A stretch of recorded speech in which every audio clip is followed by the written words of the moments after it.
Halo everyone, Assalamualaikum warahmatullahi wabarakatuh. Kembali lagi dengan saya. Perkenalkan, nama saya Odulfa Muhammad dari kelas 4B, Prodi Akuntansi, Fakultas Ekonomi dan Bisnis, Universitas Khairul Ternate. Baik, di sini saya akan menyelesaikan tugas saya yang diberikan oleh Bapak Dr. Sumito SEMSI, AK CSRS CSRA. Judul pembahasan yang saya akan sampaikan yaitu penelitian hermeneutika dalam mata kuliah metode penelitian. Teman-teman jangan lupa like, komen, dan subscribe ya.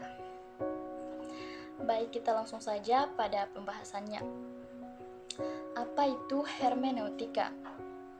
Hermeneutika adalah sebuah metode interpretasi atau pemahaman teks, terutama teks-teks yang kompleks atau ambigu seperti teks sastra, filsafat, atau agama. Asal mula hermeneutika dapat ditelusuri kembali ke Yunani kuno, tetapi istilah ini telah berkembang dan digunakan dalam berbagai konteks dan disiplin ilmu. Dalam konteks filosofi, hermeneutika sering kali merujuk pada upaya untuk memahami arti di balik teks-teks klasik, seperti teks-teks filosofis atau religius, dengan memperhatikan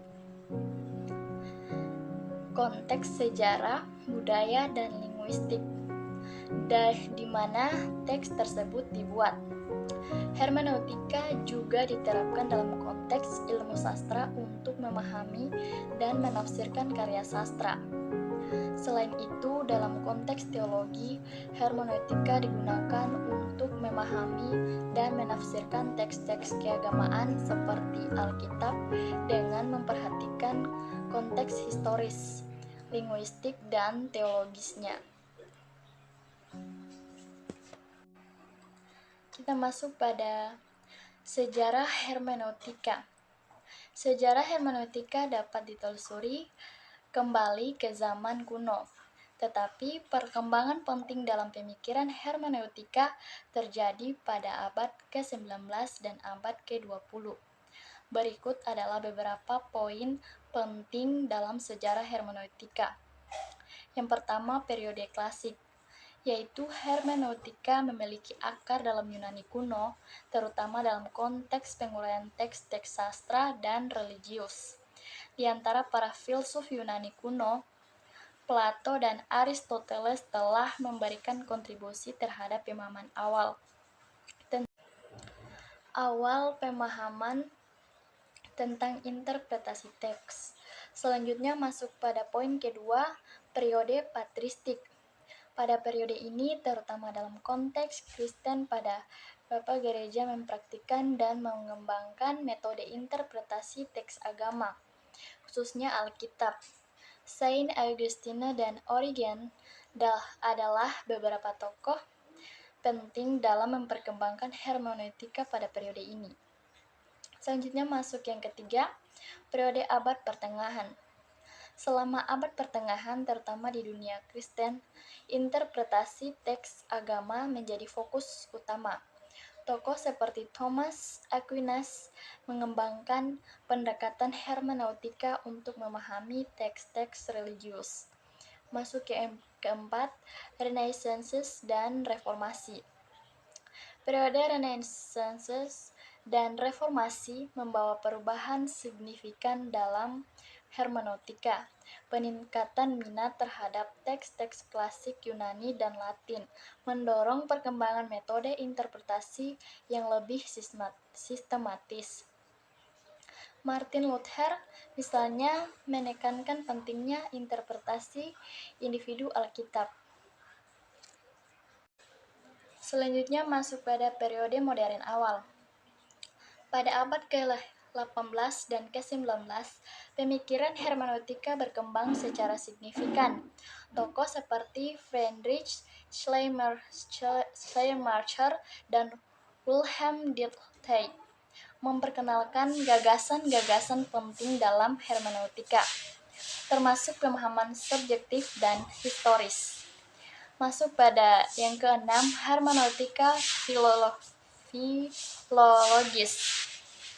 Di abad ke-19, para sarjana seperti Friedrich Nietzsche dan Friedrich Schleiermacher mengembangkan pendekatan hermeneutika filologis yang menekankan pentingnya memahami teks dalam konteks linguistik dan historinya. Masuk pada fenomenologi dan hermeneutika eksistensial. Pada abad ke-20, Edmund Husserl dan Martin Heidegger memperkenalkan pendekatan fenomenologi dan eksistensialis yang juga berpengaruh dalam pengembangan hermeneutika. Masuk yang terakhir 8, hermeneutika kontinental dan analitis. Pada abad ke-20, hermeneutika menjadi salah satu fokus utama dalam pemikiran filosofi kontinental, sementara di dunia berbahasa Inggris ada juga pengembangan hermeneutika analitis yang menekankan pada analisis bahasa dan makna. Selanjutnya kita masuk pada prinsip-prinsip hermeneutika. Prinsip-prinsip hermeneutika mencakup pendekatan-pendekatan dan metode-metode interpretasi yang digunakan untuk memahami teks-teks kompleks. Meskipun prinsip-prinsip ini dapat bervariasi tergantung pada konteks dan disiplin tertentu, ada beberapa prinsip umum yang sering diterapkan dalam praktik hermeneutika. Berikut adalah beberapa prinsip utama. Yang pertama, prinsip konteks. Salah satu prinsip paling mendasar dalam hermeneutika adalah pentingnya memahami konteks di mana teks tersebut dihasilkan. Ini mencakup konteks sejarah, budaya, linguistik, dan situasional. Konteks ini memberikan wawasan yang penting untuk memahami makna teks. Selanjutnya yang kedua, prinsip sejarah, yaitu prinsip ini menekankan pentingnya memahami latar belakang sejarah di balik teks, termasuk konteks waktu, tempat, dan keadaan sosial politik pada saat teks tersebut dibuat. Pengetahuan tentang sejarah membantu dalam menafsirkan maksud asli penulis. Yang ketiga, prinsip bahasa, yaitu hermeneutika memperhatikan aspek linguistik dalam interpretasi teks. Ini melibatkan pemahaman struktur bahasa, kosakata, gaya penulisan, dan konvensi bahasa yang digunakan dalam teks. Selanjutnya yang keempat, prinsip hermeneutika sirkular, yaitu prinsip ini menyoroti bahwa proses interpretasi merupakan siklus yang berkelanjutan di mana pemahaman bagian-bagian individu teks berkontribusi pada pemahaman keseluruhan teks, dan sebaliknya. Dengan kata lain, pemahaman bagian-bagian tergantung pada pemahaman keseluruhan dan sebaliknya. Selanjutnya yang kelima, prinsip interpretasi subjektif, yaitu hermeneutika menyadari bahwa interpretasi teks selalu melibatkan unsur subjektivitas dari pihak yang menginterpretasikannya. Setiap pembaca membawa pengalaman, keyakinan, dan konteks pribadi yang mempengaruhi cara mereka memahami teks. Yang keenam, prinsip interpretasi historis, yaitu prinsip ini mengakui bahwa makna sebuah teks bisa saja berubah seiring waktu. Oleh karena itu, pemahaman terhadap teks haruslah konseptual dan memperhitungkan perubahan-perubahan historis yang mempengaruhinya. Yang ketujuh, prinsip kesatuan, yaitu hermeneutika menganggap teks sebagai kesatuan yang koheren dan interpretasi harus konsisten dengan keseluruhan teks, bukan hanya bagian-bagian individu. Yang terakhir, prinsip kesinambungan interpretasi, yaitu hermeneutika mengakui bahwa interpretasi sebuah teks bisa berlanjut seiring berjalan waktu dan munculnya perspektif-perspektif baru. Oleh karena itu, interpretasi sebuah teks dapat berkembang seiring perkembangan ilmu, pengetahuan, dan pemahaman manusia. Baik, kita masuk pada hermeneutika dapat diterapkan dalam kehidupan sehari-hari. Yang pertama, pemahaman komunikasi antar manusia. Dalam interaksi sehari-hari, kita sering berhadapan dengan komunikasi verbal dan nonverbal yang kompleks. Hermeneutika membantu kita untuk memahami lebih baik apa yang dikomunikasikan oleh orang dengan memperhatikan konteks bahasa tubuh dan latar belakang budaya mereka. Yang kedua, interaksi sosial dan budaya. Ketika berinteraksi dengan individu dari latar belakang budaya yang berbeda, hermeneutika membantu kita untuk memahami perbedaan dan kesamaan dalam pandangan dunia, nilai-nilai dan norma-norma yang mendasari perilaku mereka. Yang ketiga, analisis media dan informasi.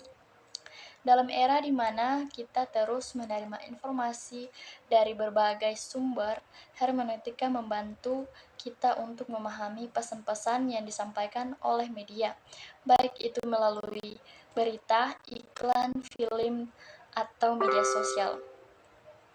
Dengan mempertimbangkan konteks, tujuan, dengan pesan yang tersirat.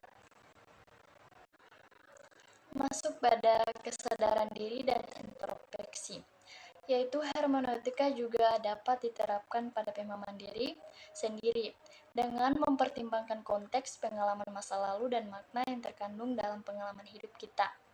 Kita dapat mengembangkan pemahaman yang lebih dalam tentang siapa kita, apa yang kita nilai, dan apa yang kita harapkan dari kehidupan. Selanjutnya masuk yang kelima, pemecahan masalah dan pengambilan keputusan, yaitu hermeneutika dapat membantu dalam pemecahan masalah dan pengambilan keputusan dengan mempertimbangkan berbagai perspektif, informasi, dan konteks yang relevan sebelum membuat keputusan atau tindakan tertentu. Masuk yang ketujuh, terakhir pemahaman terhadap agama dan kepercayaan, yaitu bagi individu yang mempraktikkan agama atau memiliki keyakinan spiritual, hermeneutika memungkinkan untuk memahami teks-teks suci, tradisi lebih baik dengan memperhatikan konteks historis, kultural, dan teologisnya. Baik, mungkin itu saja yang bisa dapat saya sampaikan. Kurang dan lebihnya saya mohon maaf. Wabillahi taufiq wal hidayah. Wassalamualaikum.